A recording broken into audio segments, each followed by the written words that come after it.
Crer em Jesus é acreditar, sair da escuridão para a luz, e dar continuidade praticando as obras de Jesus na santidade. Veja em João capítulo 1, no começo aquele que é a palavra já existia. Ele estava com Deus e era Deus.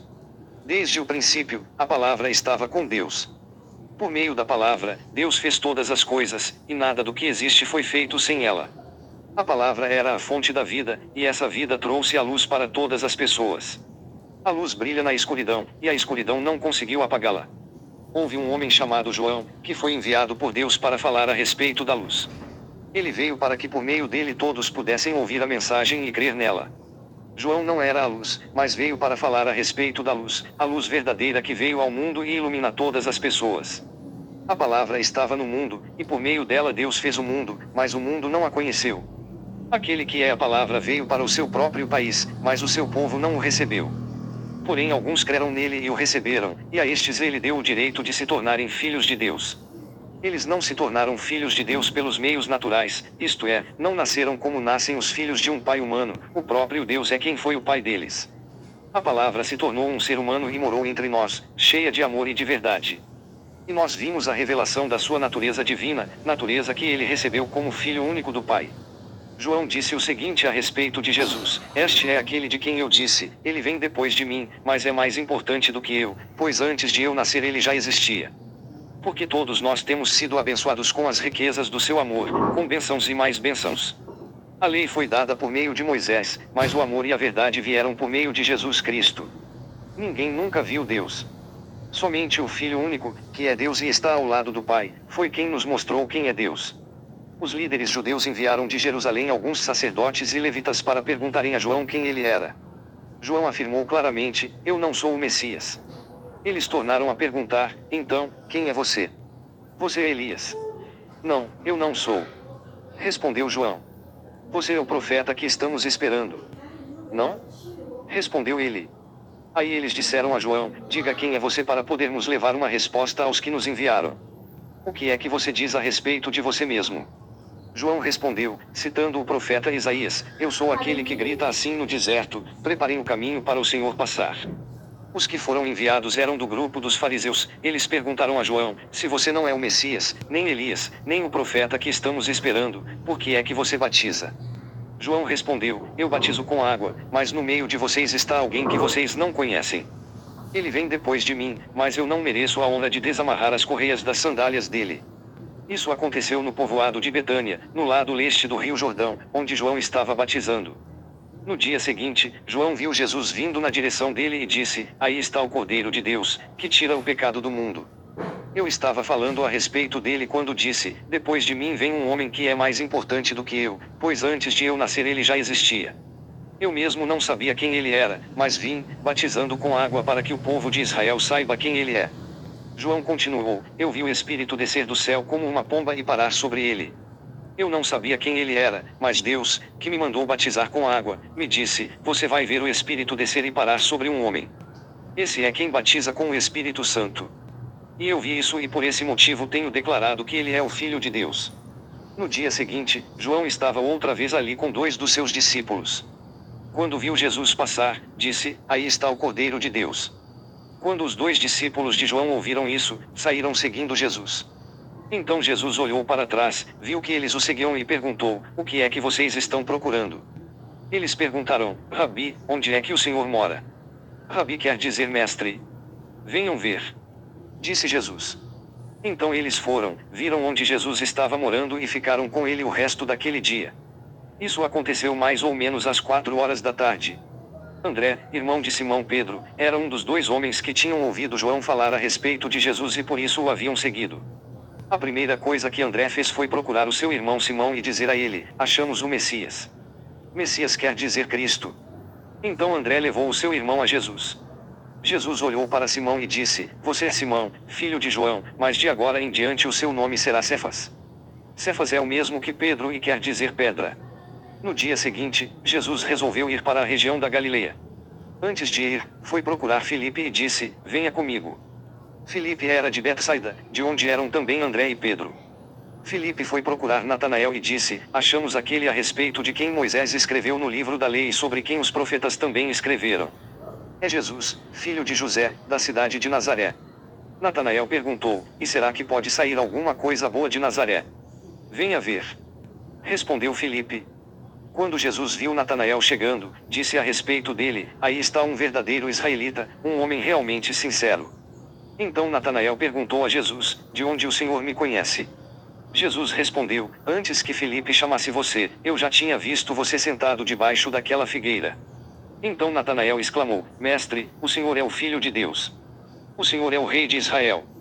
Jesus respondeu: Você crê em mim só porque eu disse que tinha visto você debaixo da figueira. Pois você verá coisas maiores do que esta. Eu afirmo a vocês que isto é verdade: vocês verão o céu aberto e os anjos de Deus subindo e descendo sobre o Filho do Homem. Resumindo, o prólogo de João lembra a introdução do Gênesis 1 versos 1 a 31 e Gênesis 2 versos 1 a 4. No começo, antes da criação, o Filho de Deus já existia em Deus, voltado para o Pai, estava em Deus, como a expressão de Deus, eterna e invisível. O Filho é a imagem do Pai, e o Pai se vê totalmente no Filho, ambos num eterno diálogo e mútua comunicação. A palavra é a sabedoria de Deus vislumbrada nas maravilhas do mundo e no desenrolar da história, de modo que, em todos os tempos, os homens sempre tiveram e têm algum conhecimento dela. Jesus, palavra de Deus, é a luz que ilumina a consciência de todo homem. Mas, para onde nos conduziria essa luz?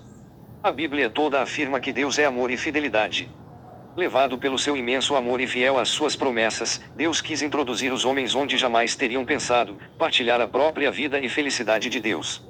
E para isso a palavra se fez homem e veio à sua própria casa, neste seu mundo.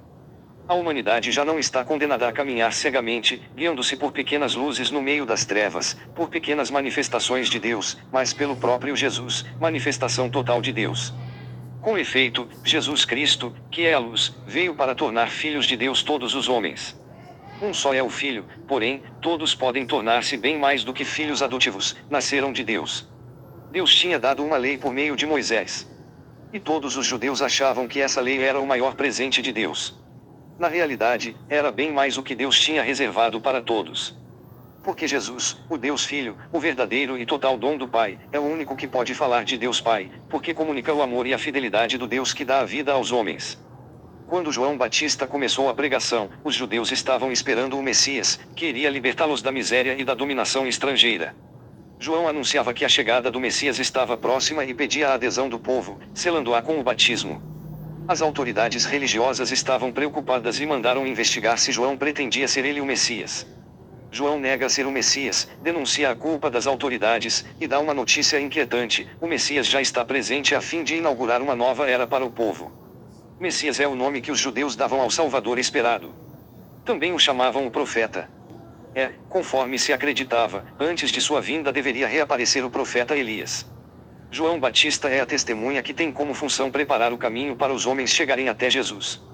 Ora, a testemunha deve ser sincera, e não querer o lugar da pessoa que ela está testemunhando.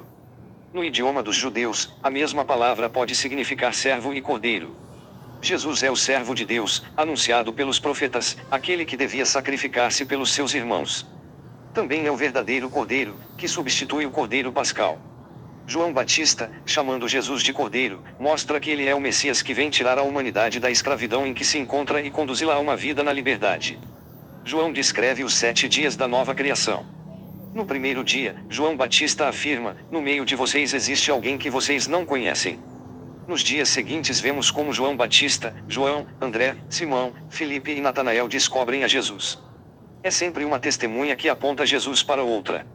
O último dia será o casamento em Cã, onde Jesus manifestará a sua glória. O que vocês estão procurando? São estas as primeiras palavras de Jesus neste Evangelho. Essa pergunta, ele a faz a todos os homens. Nós queremos saber quem é Jesus, e ele nos pergunta sobre o que buscamos na vida. Os homens que encontraram Jesus começaram a conviver com ele.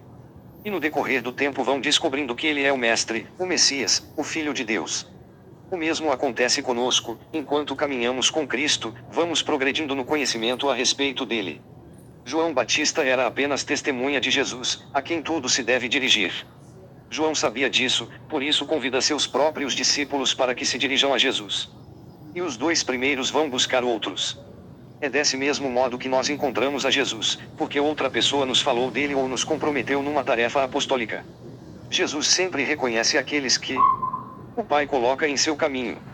Ele reconhece Natanael debaixo da figueira e também Simão, escolhido para ser a primeira pedra da igreja. Vereis o céu aberto, no sonho de Jacó, os anjos subiam e desciam por uma escada que ligava a terra ao céu. Leia Gênesis 28 versos 10 a 22. Doravante é Jesus, o Filho do Homem, a nova ligação entre Deus e os homens. No capítulo 3 fala que a fé é o nascimento para uma vida nova. Vamos ver. João capítulo 3, havia um fariseu chamado Nicodemos, que era líder dos judeus. Uma noite ele foi visitar Jesus e disse: Rabi, nós sabemos que o Senhor é um mestre que Deus enviou, pois ninguém pode fazer esses milagres se Deus não estiver com ele. Jesus respondeu: Eu afirmo ao Senhor que isto é verdade, ninguém pode ver o reino de Deus se não nascer de novo. Nicodemos perguntou: Como é que um homem velho pode nascer de novo? Será que ele pode voltar para a barriga da sua mãe e nascer outra vez? Jesus disse: Eu afirmo ao Senhor que isto é verdade, ninguém pode entrar no reino de Deus se não nascer da água e do Espírito. Quem nasce de pais humanos é um ser de natureza humana, quem nasce do Espírito é um ser de natureza espiritual. Por isso não fique admirado porque eu disse que todos vocês precisam nascer de novo. O vento sopra onde quer, e ouve-se o barulho que ele faz, mas não se sabe de onde ele vem, nem para onde vai. A mesma coisa acontece com todos os que nascem do Espírito. Como pode ser isso? Perguntou Nicodemos. Jesus respondeu: O Senhor é professor do povo de Israel e não entende isso. Pois eu afirmo ao Senhor que isto é verdade, nós falamos daquilo que sabemos e contamos o que temos visto, mas vocês não querem aceitar a nossa mensagem. Se vocês não creem quando falo das coisas deste mundo, como vão crer se eu falar das coisas do céu? Ninguém subiu ao céu, a não ser o Filho do Homem, que desceu do céu. Assim como Moisés, no deserto, levantou a cobra de bronze numa estaca, assim também o Filho do Homem tem de ser levantado, para que todos os que crerem nele tenham a vida eterna. Porque Deus amou o mundo tanto, que deu o seu único Filho, para que todo aquele que nele crer não morra, mas tenha a vida eterna. Pois Deus mandou o seu Filho para salvar o mundo e não para julgá-lo. Aquele que crê no Filho não é julgado, mas quem não crê já está julgado porque não crê no Filho único de Deus. E é assim que o julgamento é feito: Deus mandou a luz ao mundo, mas as pessoas preferiram a escuridão porque fazem o que é mal. Pois todos os que fazem o mal odeiam a luz e fogem dela, para que ninguém veja as coisas más que eles fazem. Mas os que vivem de acordo com a verdade procuram a luz, a fim de que possa ser visto claramente que as suas ações são feitas de acordo com a vontade de Deus. Depois disso, Jesus e os seus discípulos foram para a região da Judeia. Ele ficou algum tempo com eles ali e batizava as pessoas. João também estava batizando em Enom, perto de Salim, porque lá havia muita água. João ainda não tinha sido preso. Alguns discípulos de João tiveram uma discussão com um judeu sobre a cerimônia de purificação. Eles foram dizer a João: Mestre, aquele homem que estava com o Senhor no outro lado do rio Jordão está batizando as pessoas. O Senhor falou sobre ele, lembra? E todos estão indo atrás dele. João respondeu: Ninguém pode ter alguma coisa se ela não for dada por Deus. Vocês são testemunhas de que eu disse: Eu não sou o Messias, mas fui enviado adiante dele. Num casamento, o noivo é aquele a quem a noiva pertence. O amigo do noivo está ali, e o escuta, e se alegra quando ouve a voz dele. Assim também o que está acontecendo com Jesus me faz ficar completamente alegre. Ele tem de ficar cada vez mais importante, e eu, menos importante. Aquele que vem de cima é o mais importante de todos, e quem vem da terra é da terra e fala das coisas terrenas. Quem vem do céu é o mais importante de todos. Ele fala daquilo que viu e ouviu, mas ninguém aceita a sua mensagem. Quem aceita a sua mensagem dá prova de que o que Deus diz é verdade. Aquele que Deus enviou diz as palavras de Deus porque Deus dá do seu Espírito sem medida. O Pai ama o Filho e pôs tudo nas mãos dele. Por isso quem crê no Filho tem a vida eterna, porém quem desobedece ao Filho nunca terá a vida eterna, mas sofrerá para sempre o castigo de Deus. Resumindo, ter fé em Jesus não é só admirar o que ele diz e faz. É entrega para o compromisso total com Jesus, o que exige transformação profunda, um novo nascimento. Isso implica não apegar-se a esquemas e estruturas estabelecidas, mas relativizá-las, a fim de estar sempre aberto para a novidade de Deus. Quem se converte é guiado pelo Espírito de Deus e se torna imprevisível para os homens. Essa liberdade da fé cristã é celebrada eficazmente através do mergulhar na leitura da Bíblia e principalmente no Evangelho da Graça escrito pelo apóstolo Paulo.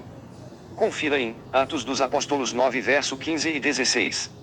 Mas o Senhor disse a Ananias: Vá, pois eu escolhi esse homem para trabalhar para mim, a fim de que ele anuncie o meu nome aos não-judeus, aos reis e ao povo de Israel. Eu mesmo vou mostrar a Saulo tudo o que ele terá de sofrer por minha causa. A grande novidade que Deus tem para os homens está em Jesus, que vai revelar na cruz a vida nova.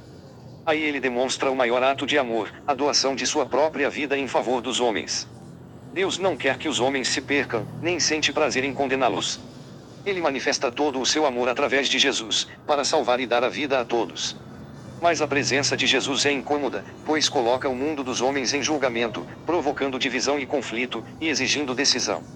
De um lado, os que acreditam em Jesus e vivem o amor, continuando a palavra e a ação dele em favor da vida.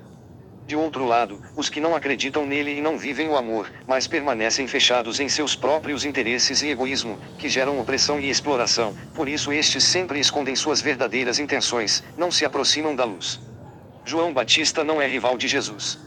Confessa claramente que sua missão é tornar Jesus conhecido e seguido, e não se servir de Jesus como trampolim para angariar seguidores. Jesus veio de junto do Pai, e só ele revela o verdadeiro Deus que dá vida aos homens. Quem não aceita o testemunho de Jesus, acaba servindo os ídolos do mundo e correndo para a morte.